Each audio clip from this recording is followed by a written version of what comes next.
This is not a point of order for the Chair. The Chancellor is about to make her budget statement, and I expect members and their constituents wish to hear from the Chancellor directly. However, before I call the Chancellor to speak, I nonetheless wish to make a short statement. For a number of weeks, and yet again yesterday, there have been extensive briefings to the media on the government's fiscal policy and public finances. This disappointing trend in relation to budget briefings has been growing for a number of years under successive governments, but appears to have reached an unprecedented high. Weeks ago, we saw the Chancellor delivering a speech in Downing Street, setting the scene for the budget, as well as specific policy announcements being briefed out to the media in advance of today's financial statements. I don't need any help. And just a moment ago, it seems the OBR analysis has also appeared online. This all falls short of standards that the House expects. The premature disclosure of the contents of the budget has always been regarded as a supreme discourtesy to this House and to all the democratically elected members, not to mention to Mr. Speaker and to myself, the Chairman of Ways and Means. The government's own ministerial code cannot be clearer, as set out in paragraph 9.1. When Parliament is in session, the most important announcements of government policy should be made in the first instance to Parliament. Mr. Speaker has always upheld the rights of this House and its members to be treated with respect and to be the first to hear major government policy announcements on behalf of their constituents.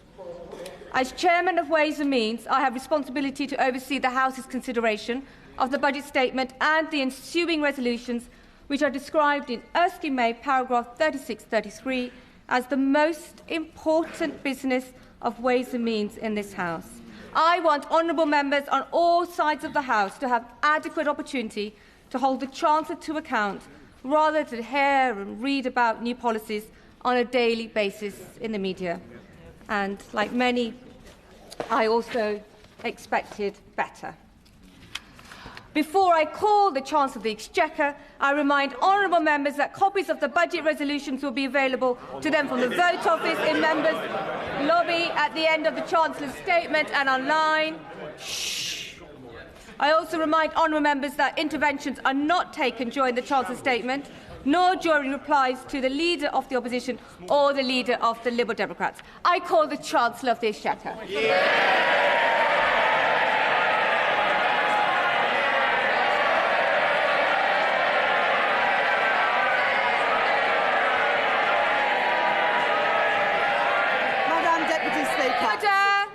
Chancellor. Madam Deputy Speaker, it is my understanding that the Office of Budget Responsibility's Economic and Financial Outlook was released on their website before this statement. This is deeply disappointing and a serious error on their part. The Office for Budget Responsibility have already made a statement taking full responsibility for their breach. Madam Deputy Speaker, we are rebuilding our economy. Over the last 16 months, we have overhauled our planning system to get Britain building, forged new trade deals with the United States, India and the European Union, reformed our visa system to bring the brightest and the best to Britain. We changed our fiscal rules that we inherited from the Conservatives and raised public investment to its highest level in 4 decades.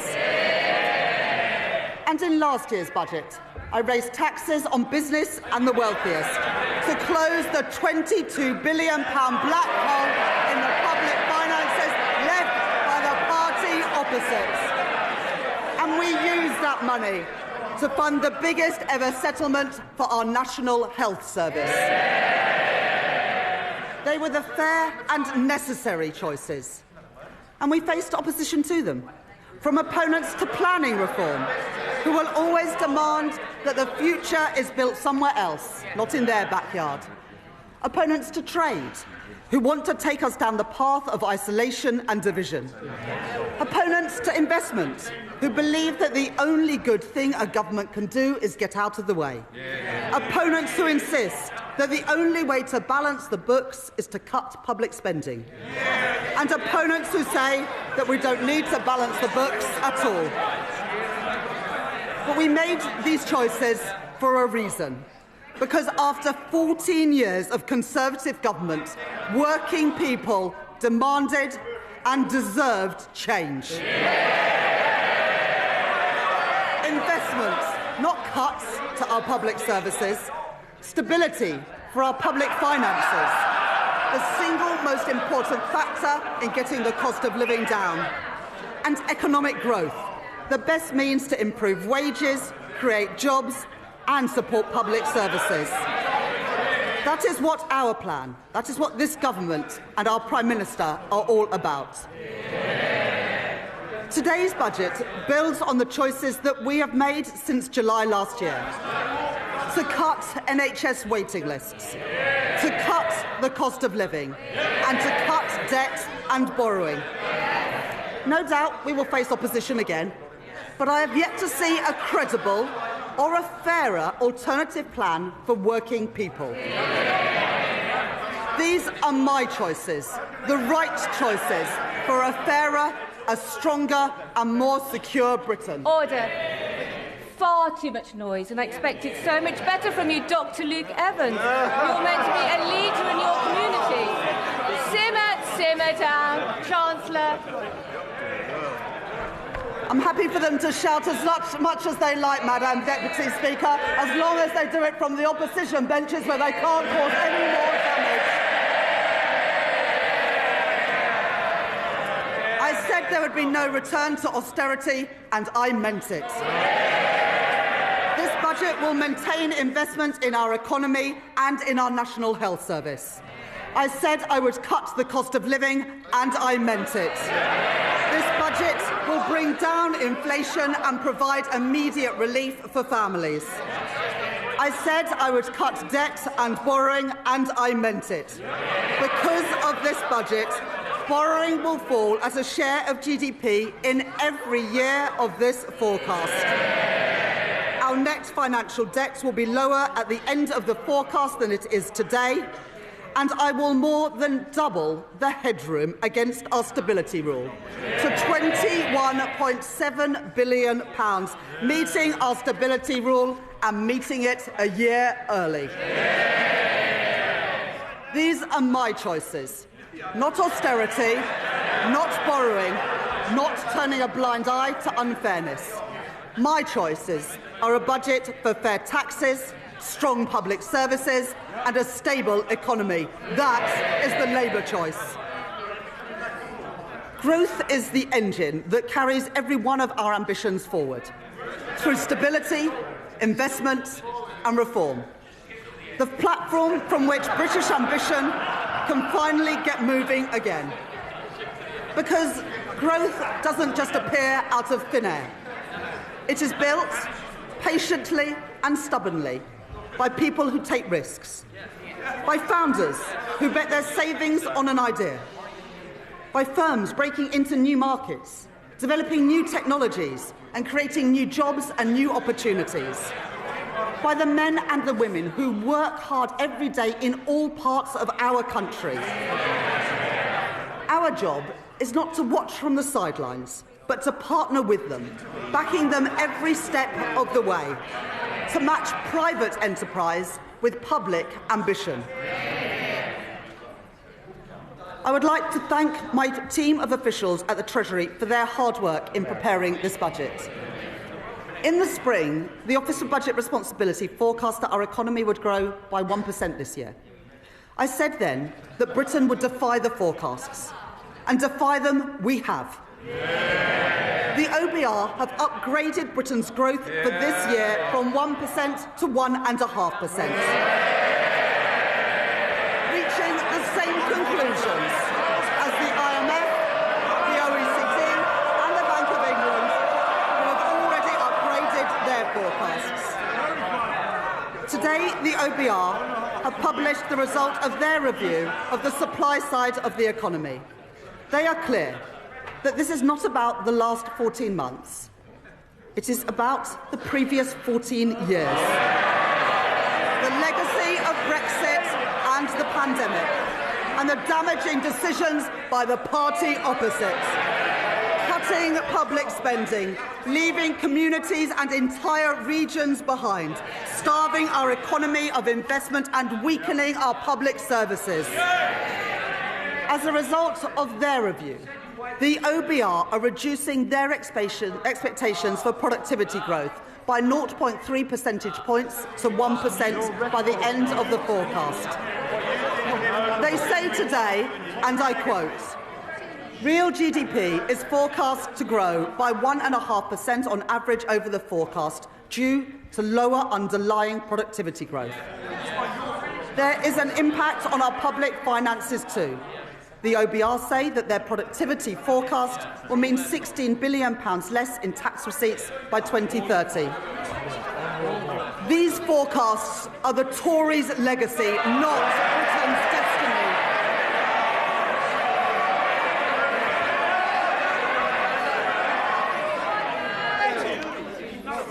Order. It is very hard to hear the Chancellor over all the shouting. And Mr. Holmes, you promised me yesterday you were going to be on top behaviour in the first few minutes. Chancellor. We beat the forecasts this year and we will beat them again. By boosting trade, not blocking it. By increasing investment, not cutting it. By championing innovation, not stifling it. By backing working people, not making them poorer. Brick by brick, we've been building our economy. Building roads, building homes, getting spades in the ground and cranes in the sky. Growth begins with a spark of an entrepreneur. Half of new jobs in Britain are created by scale-up businesses. And we want those jobs created here, not somewhere else. Our job is to make Britain the best place in the world to start up, to scale up and to stay. So we're widening eligibility for our enterprise incentives, so scale-ups can attract the talent and the capital that they need. Expanding the enterprise management incentive so more companies can offer tax-relieved share options. Re-engineering our enterprise investment and venture capital trust schemes so they don't just back early-stage ideas, but stay with companies as they grow. Introducing UK listings relief, a 3-year exemption from stamp duty reserve tax for companies who choose to list here in Britain. And to continue this work, I am launching a call for evidence on how our tax system can better back entrepreneurs and a targeted review with founders and investors at the heart to make the UK an even more attractive place to grow your business. We are sending a simple message to the world. If you build here, Britain will back you. And our retail investment system should do the same. The UK has some of the lowest levels of retail investment in the G7. And that is not only bad for business, who need that investment to grow, it's bad for savers too. Someone who has invested £1,000 a year in an average stocks and shares ISA every year since 1999 would be £50,000 better off today if they'd put that same money into if they'd put the same money into a cash ISA. And so, from April 2027, I will reform our ISA system, keeping the full £20,000 allowance, while designating 8,000 of it exclusively for investment, with over 65s retaining the full cash allowance. And thanks to our changes to financial advice and guidance, banks will be able to guide savers to better choices for their hard-earned money. Over 50% of the ISA market, including Hargreaves Lansdown, HSBC, Lloyds, Vanguard and Barclays, have signed up to launch new online hubs to help people invest here in Britain. At this budget, consistent with the commitments in our corporate tax roadmap, I will retain our competitive corporation tax rate, the lowest in the G7, and retain our generous full expensing offer for business investments. I will also introduce a new 40% first-year allowance so that businesses can write off more of the cost of their investment up front, while reducing main rate writing down allowances in line with fiscal constraints. Private investment is the lifeblood of economic growth, but growth needs public investment too. When faced with challenges, previous chancellors have chosen to decrease, delay or cancel capital spending. But low investment is the cause of our productivity problem, not the solution. So my choice is not cuts, not stagnation, but to maintain the additional £120 billion of investment that I provided at the spending review. In transport, to link our towns and our cities, energy infrastructure to power our businesses, and housing, so people can live near good jobs, paying decent wages and growing businesses. That is the Labour choice. I'm grateful to the Financial Secretary to the Treasury for his work in driving our growth agenda forward. As we allocate investment for the infrastructure that is the backbone of economic growth across our country, today I will commit investment for the Lower Thames Crossing. And we're continuing to drive investment in city-region transport, in the Midlands Rail Hub and the Transpennine Route upgrade, along with our commitments to the Northern Growth Corridor, including Northern Powerhouse Rail. It is this Labour government that has overhauled our planning system, and I will today provide further funding to increase planning capacity through a new skills offer, as called for by the British Chamber of Commerce and the Confederation of British Industry. It is this Labour government that has invested in nuclear power, in Sizewell C and in Culham. We are taking forward our commitment to slash electricity prices for thousands of manufacturing businesses, as Make UK and many others have called for.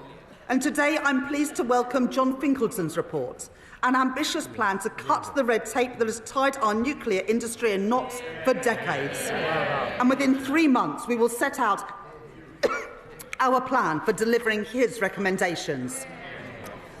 We are proud of our industrial heritage, and we are determined to build the industry of the future so that we buy, make and sell more here in Britain. That's why, as we increase defence spending, we are investing in Portsmouth, in Barrow and in Plymouth. And I'm pleased to be supporting Team Derby, an initiative to drive growth in one of our defence industry hubs. It's why we stepped in to save British Steel in Scunthorpe and invested in Sheffield Forgemasters. And it's why we've changed government procurement so we can buy British when it is crucial to our national security. For steel, for shipbuilding, and today for AI, driving innovation and building that great industry here in Britain. But it's not just what we invest that matters, it's how we invest. Putting money and power back in the hands of local and regional leaders. Today, we are devolving £13 billion of flexible funding for 7 mayors to invest in skills, business support and infrastructure. I'm extending the business rates retention pilots in the West of England, Liverpool City region and Cornwall until 2029. I'm providing £30 million for the Kernow Industrial Growth Fund for sectors like critical minerals and marine innovation. I am establishing the Leeds City Fund, a long-term agreement to retain business rates to fund local regeneration projects like the development of Leeds South Bank, and I am allocating £20 million for the new Peterborough Sports Quarter and £16 million for a science centre in Darlington from the Growth Mission Fund. The benefits of investment the benefits of investment and growth must be built and felt in every part of our United Kingdom. So we are providing an additional £370 million for the Northern Ireland Executive, £505 million for the Welsh Government and £820 million for the Scottish Government over the spending review period through the Barnett formula. And I am making... Sorry, I didn't quite catch that from the SNP. Did they not hear that?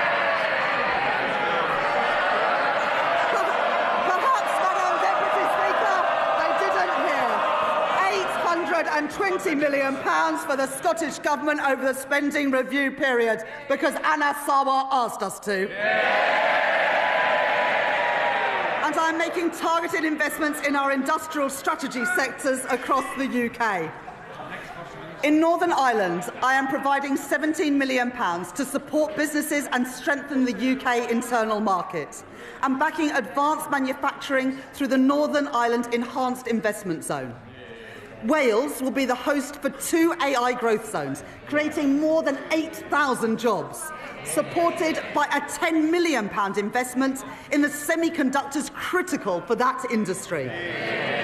And we are building the UK's first small modular nuclear reactors with Rolls-Royce at Wilfer in Anglesey. 2 Labour governments working together in Wales to deliver for the people of Wales. And in Scotland, I'm committing over £14 million for low-carbon technologies in Grangemouth, £20 million to renew infrastructure at Inch Green in Inverclyde, and £20 million to redevelop Kirkcaldy Town Centre and Seafront, with construction starting next year.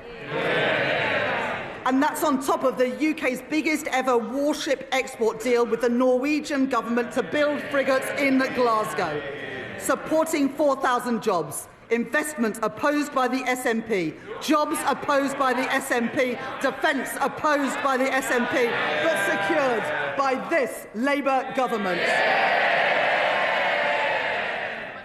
A growing economy needs strong foundations of economic stability, with borrowing, inflation down and investment up. That is good for business, and it is good for working people, so they have more money in their pockets. Economic stability, safeguarded by ironclad fiscal rules, is our best defence against rising prices and the best way to improve living standards. We've all seen the alternative.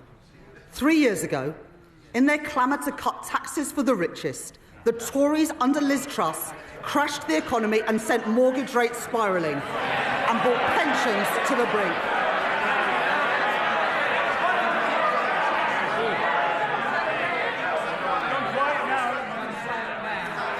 So loud, Madam Deputy Speaker, and yet I can't even hear them now. Now, I know that the leader of the Green Party is a keen hypnotherapist, and he believes that he can achieve remarkable things using only the power of his mind. Unfortunately, the only things getting bigger under his approach would be the deficit and the rate of inflation. And for all the damage that the Conservative cuts did to our schools and our hospitals, they also doubled the national debt. Our net financial debt this year will be £2.6 trillion, 83% of GDP, meaning that today, 1 in every £10 that government spends is on debt interest. Not on paying down that debt, but just on paying the interest on the debt that we inherited from the Conservatives. My fiscal rules will get borrowing down while supporting investment. The stability rule, that day-to-day expenditure must be met through tax receipts. And the investment rule, which allows me to increase investment whilst getting debt on a downward path. Those fiscal rules are non-negotiable. I met them at the budget last year, I met them in the spring, and I have met them today. While the current budget balance is in deficit by £28.8 billion in 26-27 and £4.6 billion in 27-28, it moves into a surplus of £3.9 billion in 28-29, £21.7 billion in 29-30, and £24.6 billion in 2030-31, more than doubling our headroom against the stability rule and meeting that rule a year early too. And our net financial debt is 83.3% in 26-27, 83.6% in 27-28, 83.7% in 28-29, falling to 83.0% in 29-30 and 82.2% in 2030-31. Madam Deputy Speaker, I said we would cut the debt, and we are, with debt down by the end of the forecast. And going forwards, to support our commitment to a single fiscal event and further strengthen our economic stability, I will follow the recommendations of the International Monetary Fund by assessing the fiscal rules just once a year at the budget. Despite the challenges we face on productivity, the path of our deficit reduction remains broadly the same as in spring.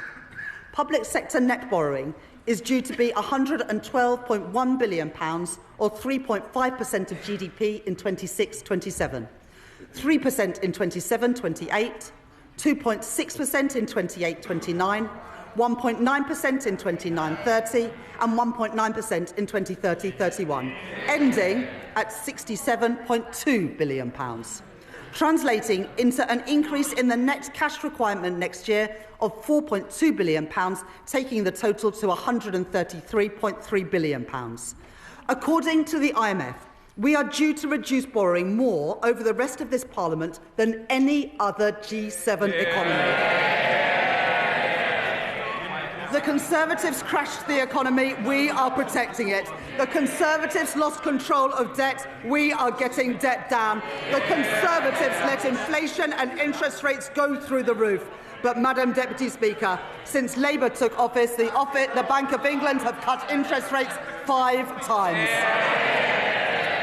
I've made my choices. Not reckless borrowing, not dangerous cuts, but stability for our economy, security for our public finances and security for family finances too. Those are the Labour choices. Madam Deputy Speaker, Tory austerity left classrooms crumbling and waiting lists sky high, weakened our productivity and choked our economic growth. And now they propose a further £47 billion of cuts to our public services. Well, that is equivalent to cutting every police officer in our country twice over. And then there is Reform, who promise more than £100 billion of cuts, with no details of where those cuts will come from or who will pay for them. A recipe for devastating damage to our public services. People voted for Labour because they wanted roads that aren't full of potholes. They want police on our streets and they want an NHS that is there when they need it. And we're delivering that. Waiting lists down by 230,000. And not just the 2 million additional appointments we promised, but an additional 5.2 million appointments already delivered since the general election. I joined the Labour Party almost 30 years ago because I could see that the Conservative government that I grew up under didn't care much about schools like mine. Textbooks were rationed. I know that many of you weren't at schools like mine. There is far too much noise, far too much excitement. People need to calm down a little. Chancellor. They don't want to hear what the Tories did to schools like mine, but I will tell them. Textbooks rationed, libraries closed, kids herded into porter cabins in the playground, and I came into politics to change that. The money that I allocated at the spending review will fix the crumbling classrooms that the Conservatives left behind and build the schools that they promised but never delivered. And today, thanks to representations from my honourable friends, the members for Wolverhampton North East and Leeds South West and Morley, I will provide £5 million for libraries in secondary schools, building on the £10 million commitment to ensure that every primary school has a school library within this Parliament. And thanks to representations from my honourable friends, the members for Bournemouth East and from Luton North, I am providing £18 million to improve and upgrade playgrounds across England. Madam Deputy Speaker, let there be no doubt that this is a government that is on the side of our kids and who will back their potential. I will not allow the legacies of Conservative neglect to stain our society. Last year, I made changes to the Mine Workers Pension Scheme to ensure that its members receive the fair pensions that they are owed. This year, with thanks to the Minister for Pensions for all his work in this subject, I can go further. I have heard representations from Labour Coalfield MPs, including my honourable friends, the members for Bassetlaw, Blyth and Ashington, Barnsley South, Mansfield and Llanelli. And today I can announce that I will transfer the Investment Reserve Fund of the British Coal Staff Superannuation Scheme to its members. So that the men and the women who worked in our coal industry get a fair deal in their retirement too. And more. Having heard representations from my honourable friends, the members for Banbury and the member for Edinburgh South West, I will index for inflation on pensions accrued before 1997 in the Pension Protection Fund and the Financial Assurance Scheme, so that people whose pension schemes became insolvent, no fault of their own, no longer lose out as the result of inflation. Last year, I also provided funding to compensate the victims of the infected blood scandal, after the previous government failed to budget for the costs of compensation. This year, I have listened to representations from my honourable friend, the member for Eltham and Chislehurst, and my honourable friend, the member for Edinburgh South West. And I'd like to thank the Minister for Employment for her representations over many years on this subject. As a result, I will exempt all payments from the infected blood scheme from inheritance tax, regardless of the circumstances in which those payments are passed down. Madam Deputy Speaker, that is how we should be spending taxpayers' money, on dealing with injustices and building strong public services, not on waste and inefficiency. At the spending review, I set an ambitious target of £14 billion of efficiencies per year by 2029, and I am grateful to the Chief Secretary to the Treasury for driving that work forward, realising savings through AI and automation, and by scrapping NHS England and reducing back-office staff by 18,000.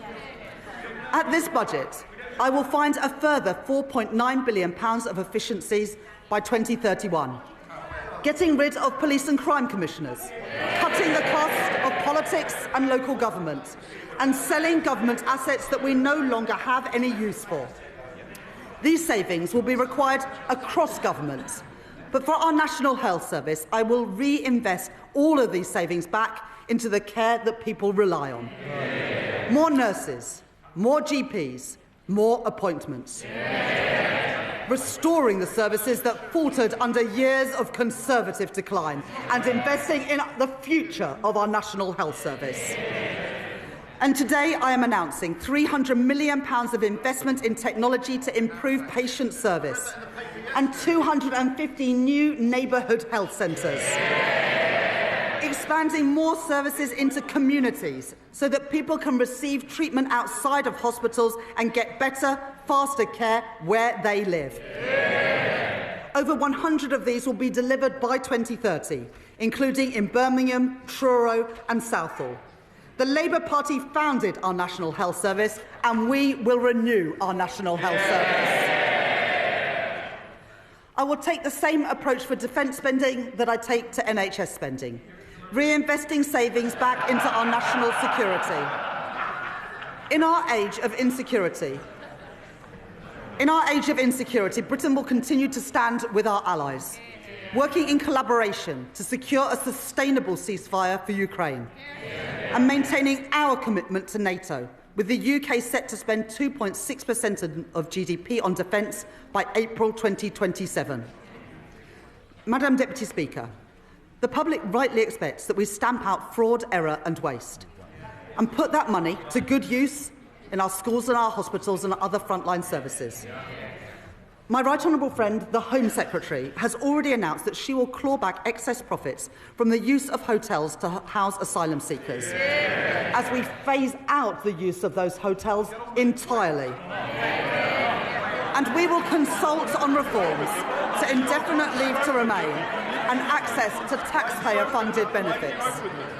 The introduction of digital ID will break the link between illegal migration and illegal working.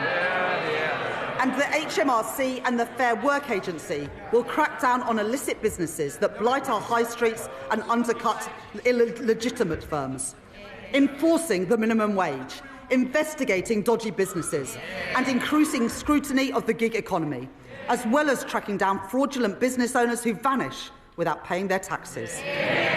And I'd like to thank my honourable friends, the members for Great Grimsby and Cleethorpes, Lee and Atherton and Kensington and Bayswater for their representations on this subject. And I'll take further steps to prevent and track down unpaid tax, which will together, these reforms will raise nearly £10 billion a year by 2030, including through new powers for HMRC to pursue the promoters of tax avoidance schemes. I am building on our successful use of targeted checks on welfare claims to root out fraud and error and prevent public money being paid to people who are not entitled to it. And I would like to thank Tom Hayhoe, the COVID Corruption Commissioner, for his work in helping to chase down nearly £400 million from dodgy pandemic spending and contracts. Tory contracts handed out by Tory ministers to Tory peers and Tory friends. Well, that money belongs in our schools and in our hospitals. It is so noisy now, we can barely hear the Chancellor. Everybody needs to calm down. Chancellor. Well, I wouldn't want any honourable member to miss this. So we are chasing down that money and we've got almost £400 million back from dodgy pandemic spending and contracts. Tory contracts handed out by Tory ministers to Tory peers and Tory donors. Well, that money belongs in our schools and in our hospitals, and we are getting that money back. And finally, Madam Deputy Speaker, we are ramping up sanctions on Russia, and we are freezing known Russian assets. But let me be clear, I don't actually mean the honourable member for Clacton.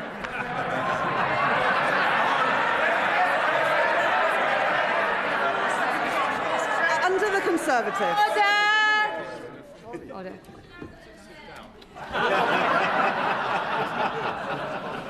You don't need commentary from the backbenches, and Mr Dewhurst, you are so loud. It's remarkable how far your voice carries. Chancellor. Under the Conservatives, the cost of our welfare system increased by nearly 1 percentage point of GDP, equivalent to £88 billion in just 5 years. The broken welfare system that we inherited wrote off millions of people as too sick to work, and we will reform that system so that it is a system that does not count the cost of failure, but one that protects people who cannot work and empowers those who can. We have brought back face-to-face assessments for disability benefits. Those are the face-to-face assessments that the Shadow Chancellor got rid of when he was Work and Pension Secretary. And our changes to universal credit will get 15,000 people back into work, a figure confirmed today. The former Health Secretary, Alan Milburn, will review the causes of rising youth inactivity, and we are already taking action. I'm grateful to the Federation of Small Businesses and Small Business Britain for their representations on apprenticeships. And today I am announcing funding to make the training for under 25 apprenticeships completely free for small and medium-sized enterprises.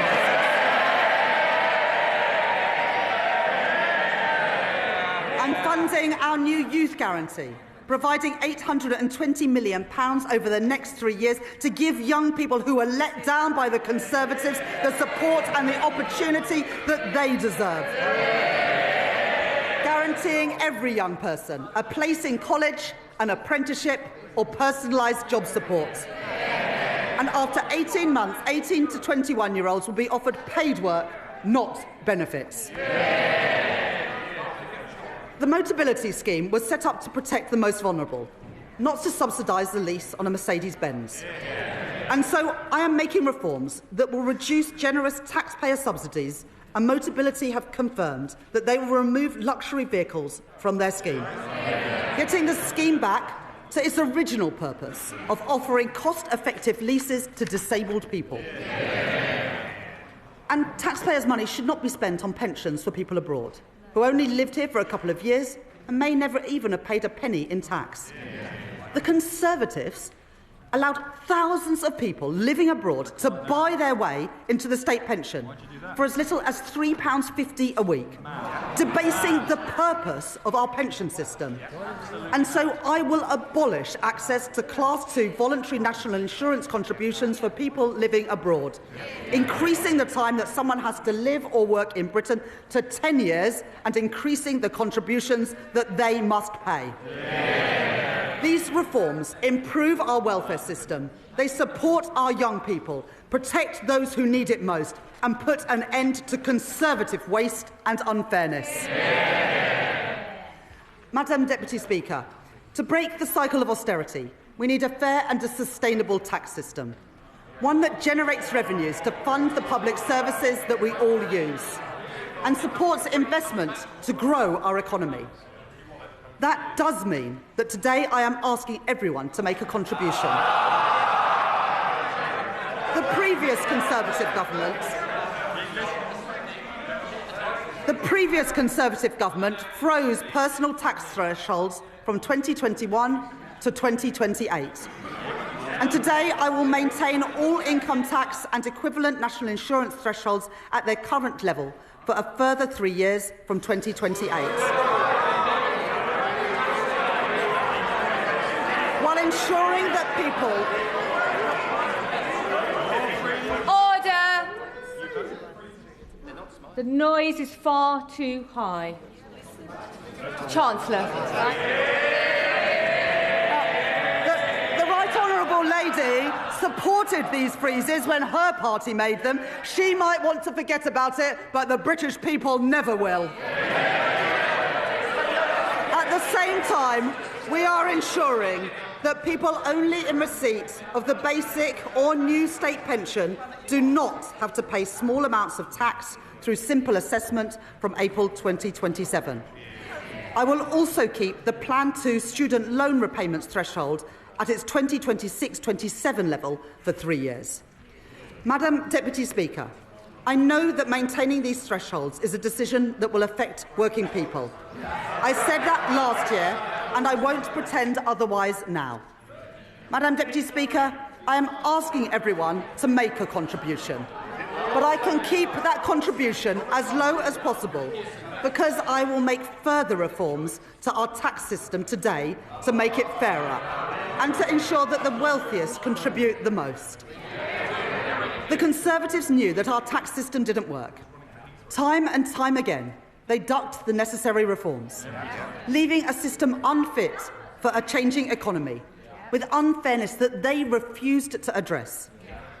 Currently, a landlord with an income of £25,000 will pay nearly £1,200 less in tax than their tenants with the same salary, because no national insurance is charged on property, dividend or savings income. It's not fair that the tax system treats different types of income so differently. And so I will increase the basic and higher rate of tax on property, savings and dividend income by 2 percentage points, and the additional rate of tax on property and savings income by 2 percentage points. Even after these reforms, 90% of taxpayers will still pay no tax at all on their savings. As well as narrowing the gap between the tax on income from assets and income from work, I also believe that a fair society is one where the wealthiest pay their fair share. The reforms I made last year will raise an additional £8 billion a year by 2020-30 from wealth. I increased taxes last year on private equity, private schools and private jets. I abolished the non-dom tax regime. And this year, I will make 2 changes to cap trust charges and prevent avoidance. I reformed inheritance tax on agricultural and business assets. And this year, I am aligning those reforms with wider inheritance tax rules by allowing the transfer of the 100% relief allowance between spouses, balancing the taxation of these valuable assets with the realities of family life. In this budget, I will take further steps to deal with a long-standing source of wealth inequality in our country. A Band D home in Darlington or Blackpool pays just under £2,400 in council tax, nearly £300 more than a £10 million mansion in Mayfair. And so, from 2028, I am introducing the High Value Council Tax Surcharge in England, an annual £2,500 charge for properties worth more than £2 million, rising to £7,500 for properties worth more than £5 million. This will be collected alongside council tax, levied on owners, and we will consult on options for support or deferral. This new surcharge will raise over £400 million by 2031 and will be charged on less than the top 1% of properties. Madam Deputy Speaker, reliefs in our tax system cost the taxpayer billions of pounds a year, but many of them no longer serve their original purpose. The government rightly provides generous tax relief for people paying into a pension, relieving income tax on all contributions and on the investment itself, as well as national insurance relief on employer contributions, at a cost of over £70 billion a year to the Exchequer. This budget makes no changes to those reliefs or to the tax-free lump sum. But salary sacrifice for pensions, which was intended to be a small part of our pension system, is forecast to almost treble in cost to other taxpayers, from £2.8 billion in 2017 to £8 billion by 2030, with the greatest benefit going to the highest earners, or to those in the financial services sector putting their bonuses into pensions tax-free, while those on the minimum wage or those whose employers don't offer salary sacrifice don't benefit at all. That is not sustainable for our public finances, putting pressure on the tax that everyone else pays. And so I am introducing a £2,000 cap on salary sacrifice into a pension, with contributions above that taxed in the same way as other employee pension contributions. That is a pragmatic step so that people, especially on low and middle incomes, can continue to use salary sacrifice for their pension without paying any more in tax than they do now, and to give individuals and employers time to adjust to these new arrangements. These changes will come into effect in 2029. The coalition government introduced 100% relief from capital gains tax on business sales made to employee ownership trusts, creating a route for gains to go completely untaxed when businesses are sold. I will reduce that relief to 50%, retaining a strong incentive for employee-owned companies. And as we work towards doubling the size of the cooperative economy, the Department for Business and Trade will launch a call for evidence on how we can better support co-ops to grow.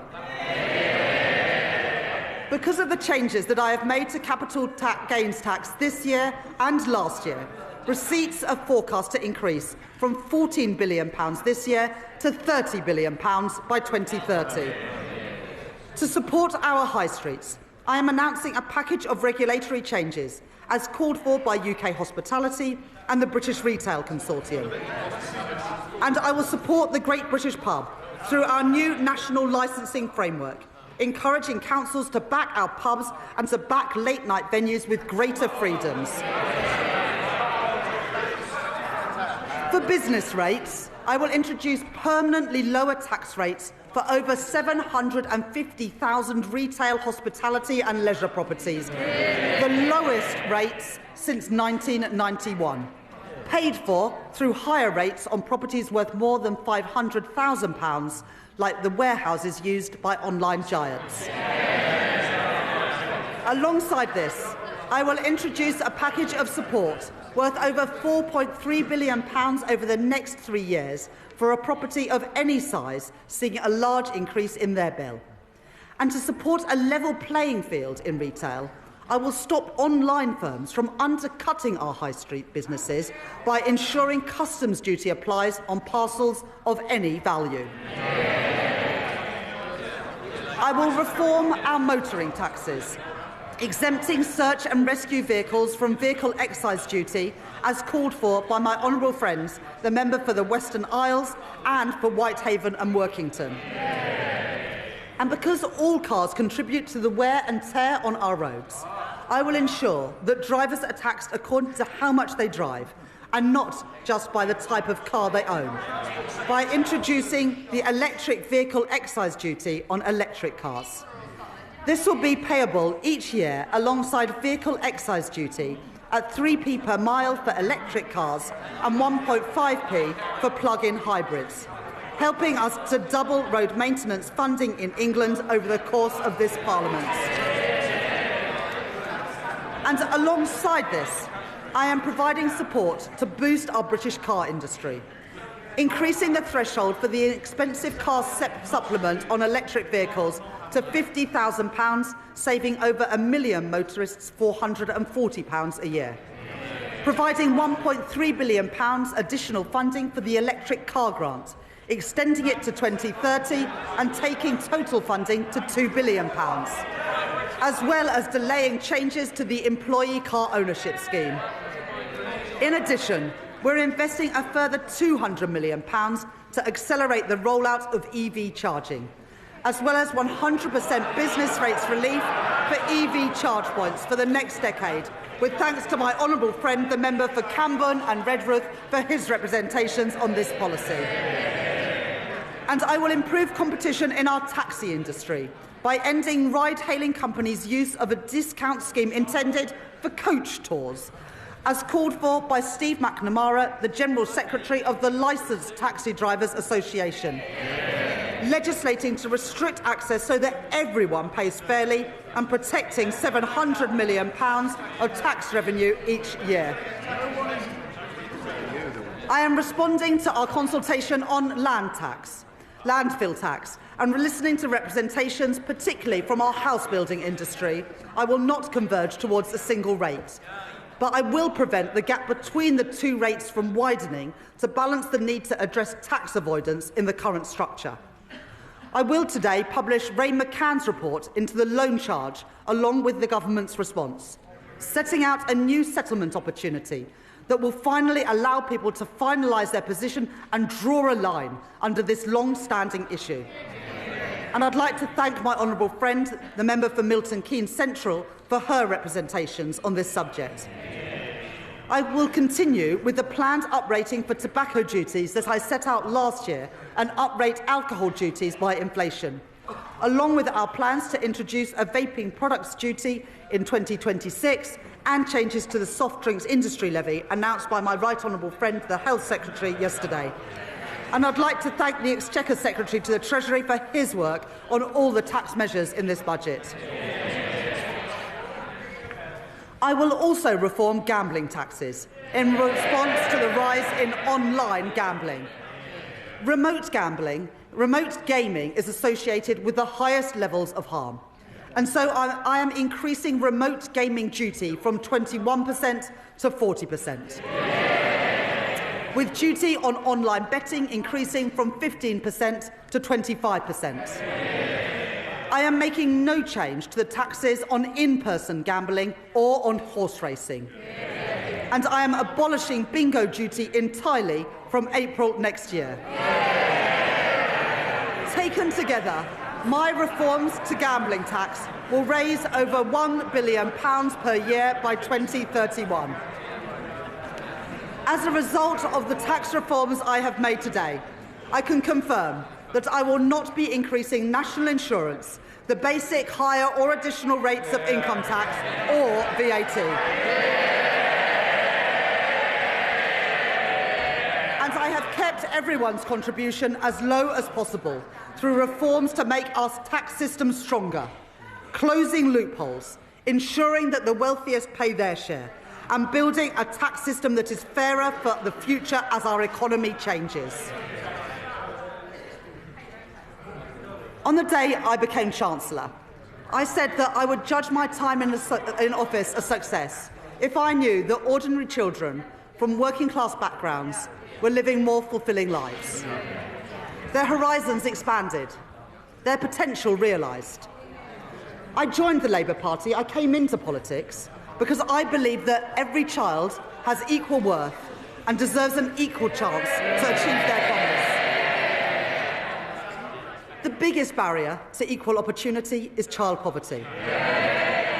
Because for every child that grows up in poverty, our society pays a triple cost. The first and the heaviest is to the child. Going to school hungry, waking up in a cold home, or in another B&B. While other children enjoy the advantages of parents with time to help with homework, the quiet space at home to work in, too many go without. And there is also the cost of supporting a family in poverty, which ends up in the lap of overstretched councils, who can do no more than shunt them into temporary accommodation at huge cost to local taxpayers. Then there is the future cost, to our economy and to our society, of wasted talent and a welfare system that bears the cost of failure for decades to come. Young people with so much to contribute, but whose potential is suffocated early by limited life chances and missed opportunities, struggling to make their way in a society that did not look out for them. I don't intend to preside over a status quo that punishes children for the circumstances of their birth and demands that we all pay 3 times over for it. Since last July, we've rolled out free breakfast clubs in schools. We're expanding free school meals to 500,000 more kids, lifting 100,000 children out of poverty as we do it. We've passed the Renters' Rights Act and we've extended the childcare offer. And I'm proud of all of that. But it's not enough. Because there is one policy that pushes kids into poverty more than any other. It was introduced by the party opposite.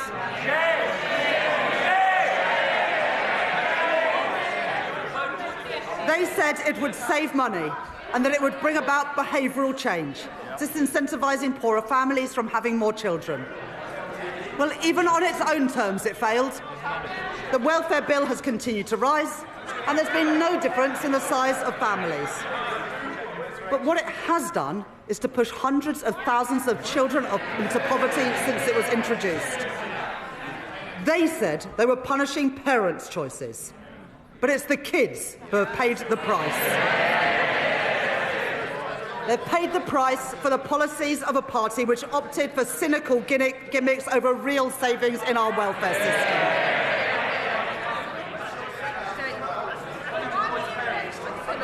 I understand that many families are finding times hard and that many kids have had to make difficult choices when it comes to having kids.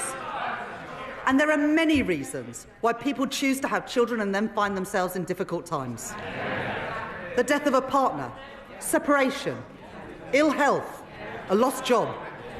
I don't believe that children should have to bear the brunt of that. And neither can I, in good conscience, leave in place the vile policy known as the rape clause, requiring women to prove if their child has been conceived non-consensually to receive support. I'm proud to be Britain's first female Chancellor of the Exchequer. I take the responsibilities that come with that seriously. I will not tolerate the grotesque indignity of women of the rape clause any longer.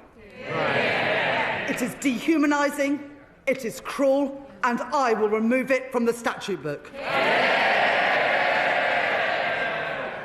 And so because I am tackling fraud and error in our welfare system, because I am cracking down on tax avoidance, because I am reforming gambling taxation, I can announce today, fully costed and fully funded, the removal of the 2-child limit in full from April.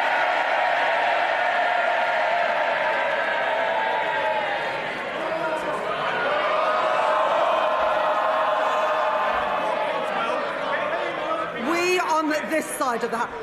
It's amazing what people get so angry about, and we've seen their true colours today. The thing they get children out of poverty. Order. Our constituents will want to hear the Chancellor. I think our constituents have heard all they need to from the party opposites today. We on this side of the House do not believe that the solution to a broken welfare system is to punish the most vulnerable. We are lifting 450,000 children out of poverty with the end of the two-child limit. And, Madam Deputy Speaker, combined with other actions we are taking, this Labour government is achieving the biggest reduction in child poverty over a parliament since records began. That is the difference that this Labour government is making.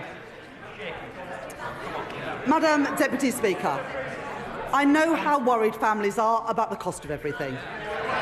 Worried that their money won't stretch to the end of the month. Worried that price... I think if you've got a house that's worth £5 million a year, you can probably afford it. But you get more exercise about reducing child poverty than you do about the richest paying more. Under this government, wages have risen by more since we were elected than in 10 years under the last government, with lower interest rates already saving families £1,200 a year off a typical new mortgage, compared to that to when Liz Truss was Prime Minister. But I know that people still face pressure on their budgets day to day and week to week. And where there is more to do, where we can provide relief, we are doing it. Extending the bus fare cap, cracking down on rip-off price hikes, freezing prescription charges and freezing rail fares for the first time in 30 years. I am increasing the basic and new state pension by 4.8%, an increase of £440 per year for the basic state pension, and an increase of £575 per year for the new state pension, in line with our commitment to the triple lock. At the election, we promised a genuine living wage, and we are delivering it. At the budget last year, I increased the national minimum wage and the national living wage, and I am doing the same this year too. Accepting the recommendations of the Low Pay Commission in full, and increasing the minimum wage for 18 to 20-year-olds from £10 to £10.85 an hour, and increasing the living wage from £12.21 to £12.71 an hour. Under current plans, the temporary 5p cut to fuel duty that was introduced during the pandemic will come to an end in April, and fuel duty will be uprated in line with inflation. But I know that the cost of travelling to and from work is still too expensive. And so I am extending the 5p cut until September 2026. And because I know that changes in wholesale prices are not always passed on to motorists, I am bringing in new rules to mandate petrol forecourts to share real-time price rises through a new fuel finder, empowering drivers to find the cheapest fuel, calling out rip-offs and strengthening competition, saving the average household £40 a year.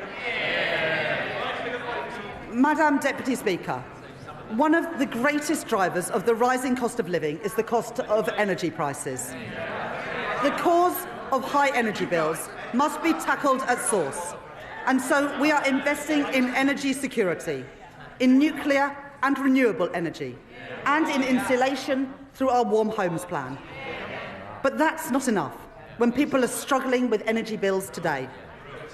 The Conservatives' Eco Scheme was presented as a plan to tackle fuel poverty. It costs households £1.7 billion a year on their bills. And for 97% of families in fuel poverty, the scheme, get this, has cost them more than it's saved.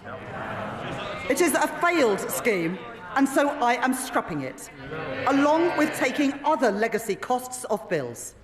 And as a result, I can tell you today that for every family, we are keeping our promise to get energy bills down and cut the cost of living. with £150 cut from the average household bill from April next year. Money off bills and in the pockets of working people. That is my choice. Not to neglect Britain's energy security like the Tories did. Not to leave working families to bear the brunt of high prices like the Tories did, but to get energy costs down now and in the future. That is the Labour choice. And, Madam Deputy Speaker, one more thing. Because of our action on bills and on prices, as a direct result of this budget, the Office for Budget Responsibility confirmed today that inflation is coming down faster and will be a full 0.4 percentage points lower next year. That's the benefit of a Labour government cutting the cost of living. Madam Deputy Speaker, this Labour government is changing our country. In the face of challenges on our productivity, I will grow our economy through stability, investment and reform. I've met my fiscal rules and built our economic resilience for the future. I have asked everyone to contribute, yes, for the security of our country and the brightness of its future. But I have kept that contribution as low as possible by reforming our tax system, making it fairer and stronger for the future. I have protected our NHS, maintaining public investment and driving efficiency in government spending. I've taken action on our broken welfare system, rooting out waste and lifting children out of poverty. And I have cut the cost of living, with money off bills and prices frozen, all while keeping every single one of our manifesto commitments. Those are my choices.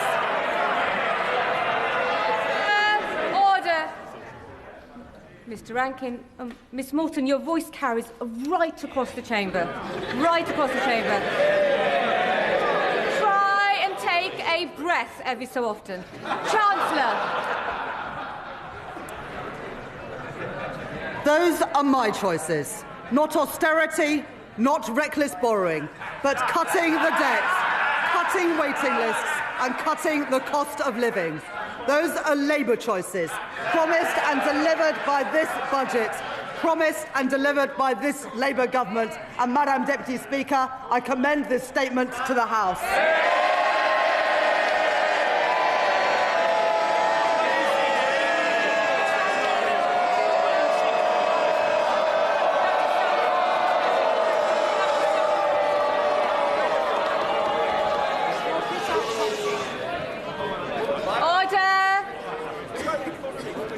Under Standing Order number 51, the first motion entitled Provisional Collection of Taxes must be decided without debate. Will the Chancellor of the Exchequer please move formally? Chancellor, please move formally. Formally. The question is that pursuant to Section 5 of the Provisional Collection of Taxes Act 1968, provisional statutory effect shall be given to the following motions. Stamp duty reserve tax, UK listing relief, motion number 60. Rates of tobacco products duty, motion number 65. As many of their opinions say aye. Aye. Of the contrary, no. The ayes have it. The ayes have it. We now come to the motion entitled Income Tax Charge. It is on this motion that the debate will take place today and on the succeeding days. The questions on this motion and on the remaining motions will be put at the end of the budget debate on Tuesday, the 2nd of December. I call the Chancellor of the Exchequer to move the motion formally. Formally. The question is that income tax is charged for the tax year 2026-27, and it is declared that this is expedient in the public interest that this resolution should have statutory effect under the provisions of the Provisional Collections of Taxes Act 1968. I now call the Leader of the Opposition. Leader of the Opposition.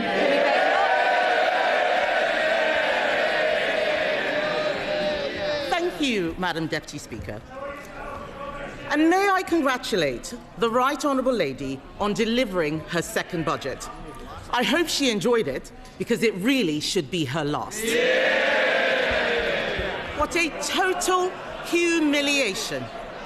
A total humiliation. Last... Can colleagues who are exiting the chamber do so swiftly, so we can focus on the Leader of the Opposition? Swiftly exit, quietly. Right. Leader of the Opposition. It's a total humiliation, Madam Deputy Speaker.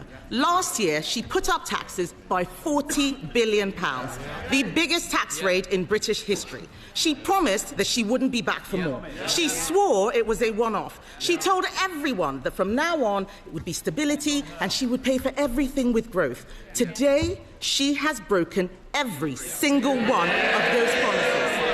If she had any decency, she would resign. At the last budget, she said she was proud to be the country's first ever female Chancellor. After this budget, she will go down as the country's worst ever Chancellor.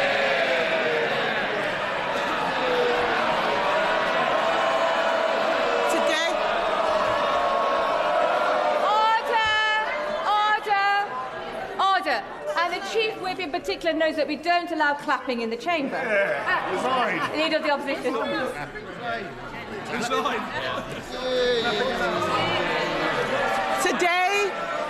Today she has announced a new tax rate of £26 billion. They're all cheering. Household income is down. Spending policies in this budget increase borrowing in every year. That smorgasbord of misery we just heard from her can be summed up in one sentence. Labour are hiking taxes to pay for welfare. This is a budget for Benefit Street, Madam Deputy Speaker, paid for by working people. This budget increases benefits for 560,000 families by an average of £5,000. They are hiking taxes on workers, pensioners and savers to pay for handouts to keep their backbenchers quiet. These are the same, yes, they can chanter all they like. These are the same backbenchers, Madam Deputy Speaker, who cheered last year when she taxed jobs and left more than 100,000 people without an income. They cheered because they didn't understand the consequences of what they were doing, and they still don't. Madam Deputy Speaker, it's not been an easy time for the Chancellor. No one liked seeing her sitting on those benches as it dawned on her that her own backbenchers were going to do to her political career what she's done to our economy. But she could have chosen today to bring down welfare spending and get more people into work. Instead, she has chosen to put up tax after tax after tax, taxes on workers, taxes on savers, taxes on pensioners, taxes on investors, taxes on homes, holidays, cars, I think even milkshakes, taxes on anyone doing the right thing. She and this government have lost what little credibility they had left, and no one will ever trust her again. What's amazing, Madam Deputy Speaker, is that she has the nerve to come to this House and claim this is all someone else's fault. A laundry list of excuses. Yes. Madam Deputy Speaker, they blame the Conservatives as if we've been sneaking into the Treasury under the cover of darkness to give pay rises to the unions. She inherited an economy with inflation at 2% and record high employment. She has tanked it in just over a year. Endless excuses. She blames Brexit. She blames Donald Trump. She needs to blame herself. And I've got some news for her. The Chancellor didn't seem to understand what the OBR was saying. Inflation is up, not down, and that inflation was stoked by her tax and spend decisions. The economic fiscal outlook says that they expect inflation to stay higher for longer. Everybody else has read it. She still hasn't read the OBR analysis. She blames higher than expected borrowing costs. Where does she think they came from? Those borrowing costs are driven by her lack of grip. She is paying more, you're saying us, she's paying more to borrow than Greece. She is paying more to borrow than at any point under the 14 years of Conservative government. Perhaps if Labour MPs read a book sometimes, they would know something. That includes an energy crisis Madam Deputy Speaker, under us we had an energy crisis sparked by a war in Ukraine and a global pandemic. What is her excuse? What is her excuse? She is taking the public for fools, but they are under no illusions whose fault this is. The fact is, the bad choices she is making today, choices to break promises, choices to put up taxes, choices to spend more of other people's money, are because of the bad choices she made at the last disastrous budget. If you want growth, you need to start with knowing what kind of country you want to be and make a plan to get there. Create certainty for the people and businesses who will drive growth. There is no growth and no plan because Labour focused on settling scores and scratching the itches they had in opposition. She promised stability, she delivered chaos. Just look at the circus around this budget. First the leaks, then more leaks to try to undo the damage. Calling panicky press conferences, U-turning on her U-turns, rolling the pitch one day only to plough through it the next. She had the cheek to talk about stability, Madam Deputy Speaker. She has become the first Chancellor in history to release the whole budget ahead of time. This is extraordinary. It tells you everything you need to know about her grip on the Treasury. She's making the UK a shambolic laughingstock to international investors, and if she doesn't resign for breaking her promises, she should sure as hell go for this.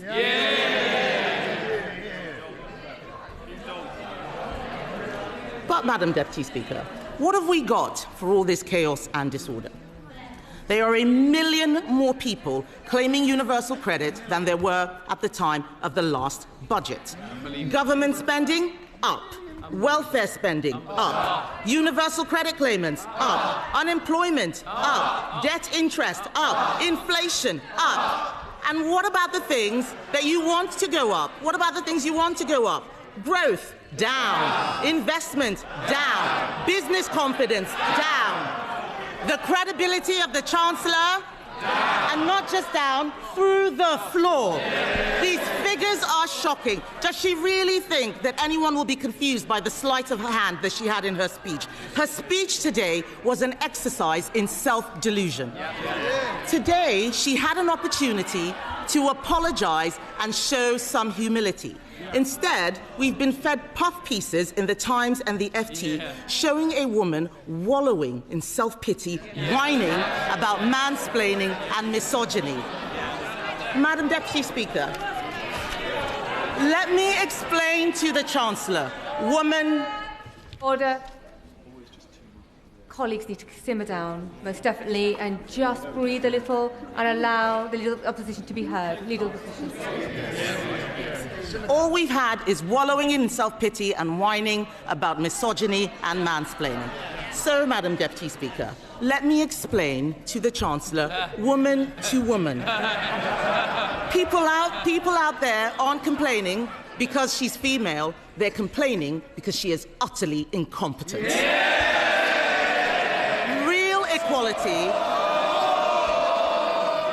Real equality means being held to the same standard as everyone else.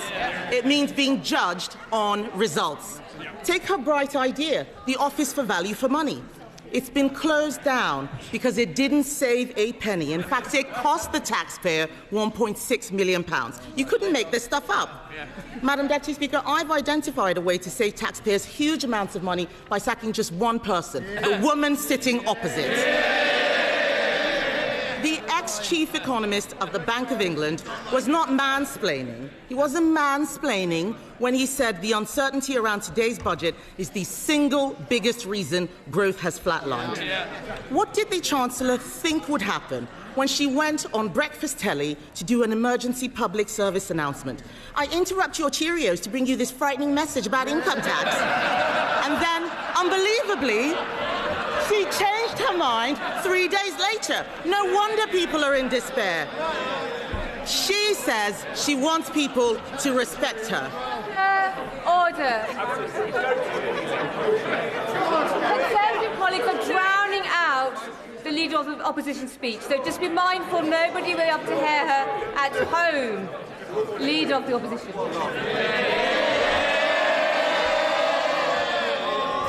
Madam Deputy Speaker, she says she wants people to respect her, Respect is earned. She apparently told Labour MPs this week, I'll show the media, I'll show the Tories, I will not let them beat me. Show us what? Making stuff up at the dispatch box, incompetence, chaos, and the highest tax burden in history. She said to them, Madam Deputy Speaker, I'll be there on Wednesday, I'll be there next year, and I'll be back the year after that. God help us. She is spineless, shameless, and completely aimless. Talk to any business. Talk to someone looking for a job. Unemployment is up every single month since Labour have been in office. They don't want to hear it, but it's true. They're shouting and complaining they cannot create jobs. It is the worst year for graduate recruitment on record. Are they proud of this? Companies like Merck and Ineos slashing investment plans. Order. If you're on the front bench, I can obviously see you, Mr. Kyle. And there's no need for you to be chuntering this loud. They can see and hear you as well. Leader of the Opposition. Thank you, Madam Deputy Speaker. They don't want to hear the truth, but I'm speaking for all of those people out there who are sick of this government. Companies like Merck and Ineos are slashing investment plans. The construction sector has shrunk. How is that house building target going, by the way? I'll tell you, Madam Deputy Speaker, they are miles behind and won't even come close to what we achieved. Business confidence is at record lows. No wonder today future growth has been revised down in every year of the scorecard. The papers are reporting that 1 in 8 business leaders is planning to leave Britain. Even one of Labour's biggest ever donors, Lakshmi Mittal, has fled the country. Fled. With the passport. What we have in front of us is a budget littered with broken promises. She stood on a manifesto which promised better returns for UK savers. Today, she's putting up taxes on savings, on salary sacrifice even. She promised to give pensioners the security and retirement they deserve. Today, she slapped higher taxes on people saving for their pension. She promised to make Britain the best place in the world to invest and do business. Today, she has raised the dividend tax rates. She and the Prime Minister had already broken their promise to freeze council tax, but today she's decided to go even further, introducing a new property tax clobbering family homes that will only raise small amounts. This is Labour's Britain. This is Labour's Britain. People who work hard, Madam Deputy Speaker, people who work hard and save hard to buy their homes get taxed more, while those who don't work, who in some cases refuse to work, get their accommodation paid for by taxpayers. And then to top it all off, because taxing your home, your car, your savings and your pension wasn't enough, she has, by her own admission, broken her manifesto promise on income tax. Because in the last budget, she said, and I quote, "I am keeping every single promise on tax that I made in our manifesto, so there will be no extension of the freeze in income tax thresholds." She said in that budget that extending the threshold freeze would hurt working people and take money out of their payslips. But today, she has done exactly that. Why should anyone believe anything she's promised in this budget? And so where is the money going? Small changes to rail fares and prescriptions, these are distractions while she steals your wallet. The real story here, Madam Deputy Speaker, the real story is that Labour have lost control of welfare spending. Not only will working people have their tax thresholds frozen while benefits go up in line with inflation, not only have Labour abandoned reforms that would have saved the taxpayer £5 billion after pressure from these backbenchers, today they have added another £3 billion to the bill by scrapping the two-child benefit cap. We introduced that cap, Madam Deputy Speaker, because it means people on benefits have to make the same decisions about having children as everyone else. Even Labour voters know that it strikes the right balance between supporting people who are struggling and protecting taxpayers who are struggling themselves. Just this summer, the Chancellor admitted that lifting the two-child benefit cap was not affordable. But that was before the Prime Minister accidentally fired the starting gun on the race to replace him. So now he and the Chancellor are buying the votes of their own MPs with taxpayers' money. If she wants to reduce child poverty, she should stop taxing their parents and stop destroying their jobs. She congratulated herself on a new tax on landlords. Let me tell her this. Hiking tax on landlords will only push up rents. It will push landlords out of the market. The people who will suffer are the tenants. And then she talks about taxes on electric vehicles. These changes will hit rural drivers the hardest, but we know that Labour don't care about rural people. All this budget delivers is higher taxes and out-of-control spending. Nobody voted for this. The Chancellor must take responsibility. She chose to impose the jobs tax, driving unemployment higher month after month.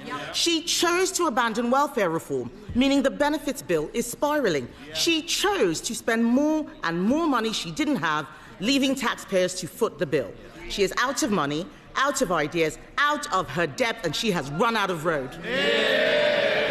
The country simply cannot afford a Chancellor who can't keep her own promises. Her position is untenable, and she knows it. She's talking to the Chancellor. Is he mansplaining to you, by the way? Is he mansplaining? Do you want some help? Would you like some help?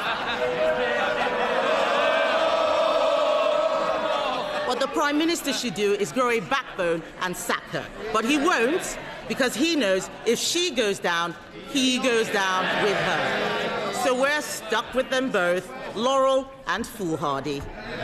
Does she have any sympathy for the people facing Christmas without a salary because of her jobs tax?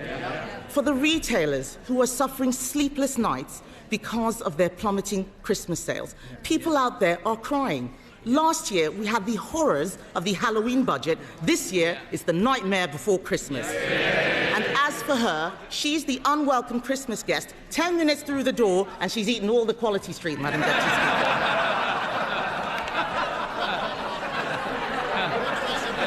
But let me tell the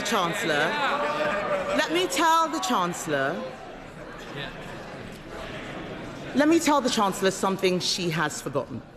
Behind every line in today's Red Book is a family, a home, a lifetime of work and sacrifice. People are frightened, and they have every reason to be. The Chancellor has spent the last year terrifying them. Every decision that she and the Prime Minister make puts more pressure on the people who keep this country going. If Labour are the party of working people, why is it that every day under them, thousands more people are signing off work and onto benefits? It's Conservatives who are the party of work. The Labour Party should be renamed the Welfare Party. And they are making a mistake. The British public don't want higher welfare spending. They want people in work providing for themselves. They want to live in a country where hard work pays, where what you put in reflects what you get out. And we agree with them. There is an alternative. We Conservatives have set it out. This budget could have saved £47 billion, including £23 billion from welfare.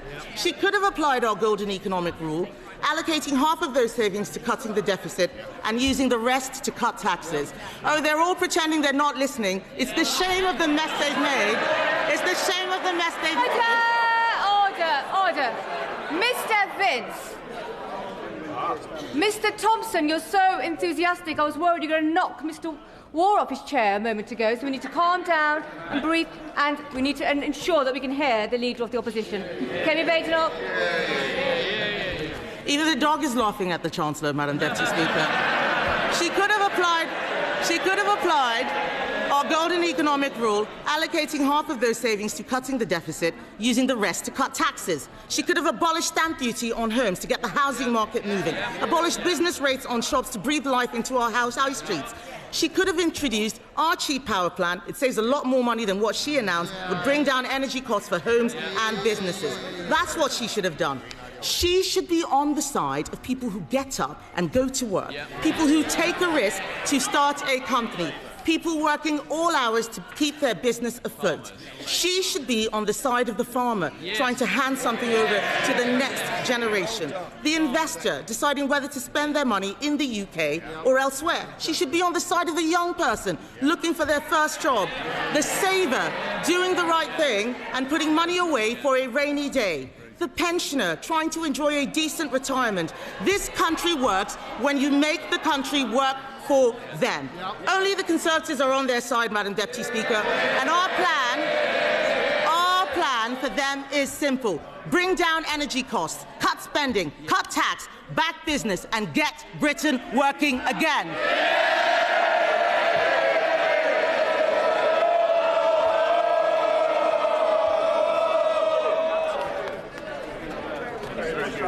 Colleagues are exiting. Can they do so quietly and quickly before we come to our first backbench contribution?